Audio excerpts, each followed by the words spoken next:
Hello everyone, কেমন আছো তোমরা সবাই? আশা করছি ভীষণ ভালো আছো।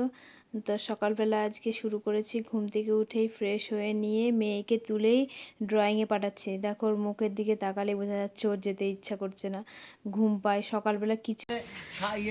তা ফোনে কল করতে গেলে তো ফোনে পয়সা পাঠাতে হবে নাকি? ফোনে পয়সা লাগবে না তো, এখন 300 টাকা হয়ে গেছে না? সব কিছুর দাম বেড়ে গেছে। গোটা হচ্ছে 300 টাকা একবারে।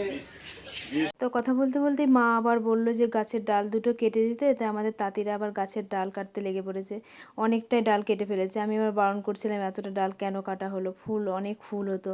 আমাদের পুজো হয়েও আবার আমাদের বাড়ির সাইড থেকে অনেকেই ফুল নিতে আসতো আমাদের বাড়িতে পুজো দিতে। তা দেখো এবার আমি চা করতে চলে এসেছি, চাটা করে ওদেরকে চা দেবো।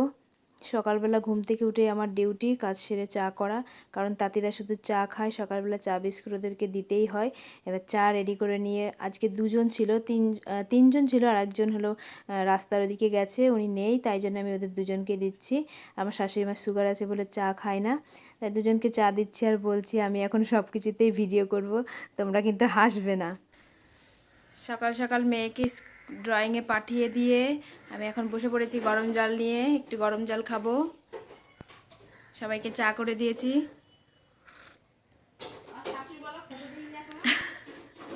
আমার শাশুড়ি মার খুব খিদে পেয়ে গেছে, কালকে পুজো ছিল বিপত্তারিণী, আমরা সবাই 13টা করে লুচি খেয়েছিলাম একবারই, আর সারাদিন কিছু খাওয়া হয়নি। এখন তাড়াতাড়ি খিদে পেয়ে গেছে, তাড়াতাড়ি খাবার বানাতে বলছে। ঠিক আছে মা।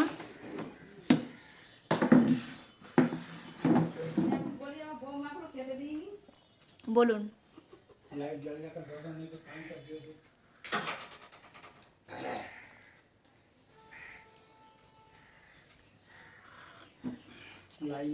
তোমরা সবাই সাথে থাকো, পাশে থাকো, আমার নতুন চ্যানেলটাকে সাবস্ক্রাইব করে দাও, লাইক কমেন্ট করো। তো জলটা, গরম জলটা মায়ের সঙ্গে গল্প করতে করতে, তোমাদের সঙ্গে গল্প করতে করতে খেয়ে নিয়ে এবার ফ্রেশ হয়ে স্নান করে চলে এসেছি রান্নার কাছে। সকাল থেকে রান্না বান্না করে, সকালে শুধু রান্না হলো, সকাল থেকে রান্না করে এখন খেয়ে আবার দোকানে ছুটতে হচ্ছে।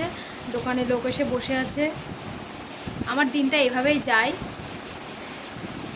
মানে আমার ননদের মেয়ে ও সকালে দোকানে যায়, দোকান থেকে এসে তারপরে দোকানে কেউ আসলে আমাকে ফোন করে, ফোন করলে পরে আমি আবার দোকানে যাই। এই রান্না করতে করতে রান্না বন্ধ করে দিয়ে দোকানে ছুটি।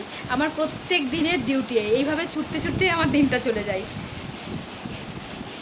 তোমরা ভাবছো যে আমি কথা বলছি অথচ এত বাইরের ব্যাকগ্রাউন্ডে এত সাউন্ড, এত বাইরের আওয়াজ কিসের? এটা হলো আমাদের বাড়িতে পাওয়ারলুম মেশিন আছে, এই পাওয়ারলুম মেশিনের কারণে আমাদের বাড়িতে এত আওয়াজ থাকে। এই জন্য আমি নিজের ভয়েস রেকর্ড দিতে একটু সমস্যা হয়, তাই ঘরে দরজা বন্ধ করে দিয়ে ভয়েস রেকর্ডটা তাও দিচ্ছি। তোমরা একটু আমার চ্যানেলটাকে একটু সাবস্ক্রাইব করে একটু ফলো করে দিও, লাইক কমেন্ট করো, এইটুকুই চাই। তোমরা পাশে থাকলে পরে আমি যেন আর একটু ধীরে ধীরে আরও ভালো করার চেষ্টা করব। শুধু একটু তোমাদের ভালোবাসার প্রয়োজন। তো ব্লগটা এখানেই শেষ করলাম।